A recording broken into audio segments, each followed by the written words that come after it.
मेरे पास एक बंदा आया, उसने कहा हम 3 भाई हैं मौलवी साहब, ये मेरा बड़ा भाई, ये मेरा आखिरी भाई, मैं दरमियानी भाई हूँ, हम तीनों के वालिद साहब फौत हो गए, हमें जायदाद का फतवा बना के दो। जज ने कहा है मुफ्ती से फतवा लेकर आओ, जायदाद तुम्हारे नाम पे अलॉट कर दूंगा। नाम पता भी लेकर आए। जब मैं फतवा लिखने से पहले कुछ बातें पूछता हूँ तो उनमें एक बात ये भी है कि आपकी कोई बहन भी है या आप सिर्फ भाई हैं? तो उन्होंने कहा जी हमारी बहनें हैं, लेकिन उनके हक अब्बू दे गया था।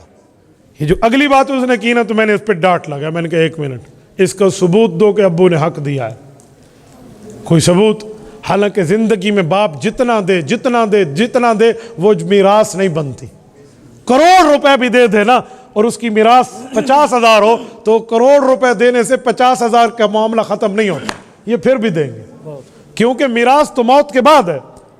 कुरान कहते हैं मिन बादी वसीयतिन यूसी बिहा औ दैन, लेकिन इसका कोई नहीं पता। मैंने कहा इसकी मिसाल, मौलवी साहब बस छोड़े ना, हमें पता है ना, हम भाई कह रहे हैं, बस आप लिख दे। मैंने पेन नीचे रखा, मैंने कहा मैं तुम्हारा सर्वेंट हूँ, मुझे मुलाजिम समझ रखा है, जाओ किसी और से लिखवाओ, या मेरे सामने सबूत पेश करो कि बहनों के हक मिल गए। बहन को ले आओ, वो पर्दा में मुझे कह दे, पर्दे में बैठे कह दे मौलवी साहब हमने अपने हक ले लिए, हम नहीं देती, मैं लिख दूंगा तुम्हारे नाम। वरना कल क़यामत में मुफ्ती अब्दुल वाहिद कुरैशी की गर्दन नहीं है, जहन्नम की पुल बनेगी। मेरी गर्दन में पावर नहीं है कि मैं बतौर सरिया और बतौर कंक्रीट की अपनी गर्दन जहन्नम की पुल बनवाऊं और तुम पाँव रख के ऊपर से गुजर जाओ, ये मेरे लिए नहीं है। मरते क्या न करते। अब मौलवी जब एक बात पे डट जाए ना तो फिर आखिर लेकर आ गए। उनकी भी 3 बहनें थी, बहनों को लेकर आए, उनकी बहनें बैठी। मैंने पूछा मेरी बहन अल्लाह आपको खुश रखे, आप इसी शख्स की बेटी हैं जिसका ये नाम है, फौत हुई? जी हाँ। मैंने कहा आपको जायदाद में हिस्सा मिल चुका है? उन्होंने कहा जी कोई नहीं। आपने लेना है? हाँ जी लेना है। अब तो भाइयों के चेहरे उतर गए। भाई मुझे कहते हैं मुफ्ती साहब इनको हमारे बहनोइयों ने सिखाया है, वो जो हमारे बहनोई है ना वो इनको सिखाते रहते अपना हिस्सा लो हिस्सा लो। ये बेचारी लेती नहीं थी लेकिन ये हिस्सा लेना चाह रही है। मैंने कहा आपके बहनोई का तो फिर आप पर बड़ा एहसान है कि तुम्हें जहन्नम के अजाब से बचा रहा है, इसीलिए अपनी बीवियों को समझा रहा है। अब तो उनके उल्टे पाँव चले गए। यार एक बात मैं तुम्हें करता हूँ, भाई शहबाज बैठे हैं, इनको मैं कहूँ भाई नमाज तो पढ़ लो, नमाज का टाइम रहता है। इन्होंने कहा जी उस्ताद जी शुक्रिया जज़ाकल्लाह, नमाज पढ़ ली। तो मैंने इस पर एहसान किया, इसके साथ भलाई की या इसके साथ बुराई की है? तो भाई अगर बहनोई बीवी को कह रहा है कि अपना हिस्सा ले ले, तुम खा रहे हो, उसने तेरे साथ अच्छाई की है कि तुम जहन्नम न जाओ। तस्वीर का दूसरा रुख भी तो होता है ना, फिर तीसरा चौथा रुख भी होता है, अभी दूसरा रुख बता रहा हूँ। तो अब तो मामला डमाडोल हुआ ना। तो वो कहने लगा मुफ्ती साहब एक बात हम कहें? मैंने कहा जी कहो। कहते इनकी शादी पे अब्बू ने 3-3 लाख का जहेज इनको दिया था। पुरानी शादी हुई थी, उस जमाने में 3 लाख बड़ी बात होती थी।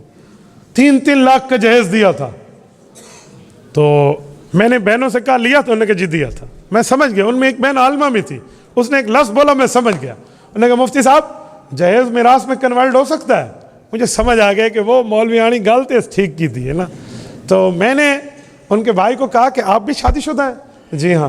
मैंने कहा आपके अब्बू ने कोई आप पे भी खर्चा किया था? तो बहनें बोल उठी, उन्होंने कहा जी हाँ, अब्बू ने सबसे ज़्यादा खर्चा इन भाइयों की शादी पे किया था, इन पर तो 5-5 लाख लगे, हम पे तो 3-3 लगे। मैंने कहा बहन भाइयों दोनों मेरी बात सुनो, अब्बू तुम्हारे ऊपर भी खर्चा कर गए, इन पर भी खर्चा कर गए। अगर खर्चा करने से मीरास जाती है तो तुम दोनों के हिस्से गए, ये मीरास मदरसे में जमा करा दो, मौलवियों को दे दो। अब तो समझ आ गई ना। तो मैंने कहा भाई हक दोनों का बनता है, मैं फतवा दोनों को लिखूंगा, अकेला नहीं लिखता। तो मेरे दोस्तों आज ये हाल है। हदीस पाक है सही बुखारी में, अल्लाह के रसूल ने फरमाया मन अखज़ा शिबरम मिनल अर्ज़ बिगैर हक्किन युतव्विकुल्लाहु यौमल क़यामत सबअ अर्ज़ीन।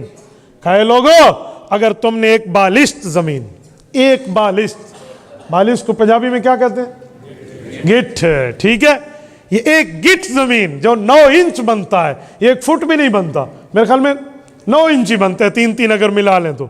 इन 9 इंच जमीन तुमने किसी की हथिया ली, तुम्हारा हक नहीं बनता था और तुमने दबा ली ये जमीन, तो अल्लाह 7 जमीनों को तौक बनाकर क़यामत में गले में डाल देगा। तो अंदाजा लगाओ इस तरह हुकूक खाए हुए हैं लोगों ने।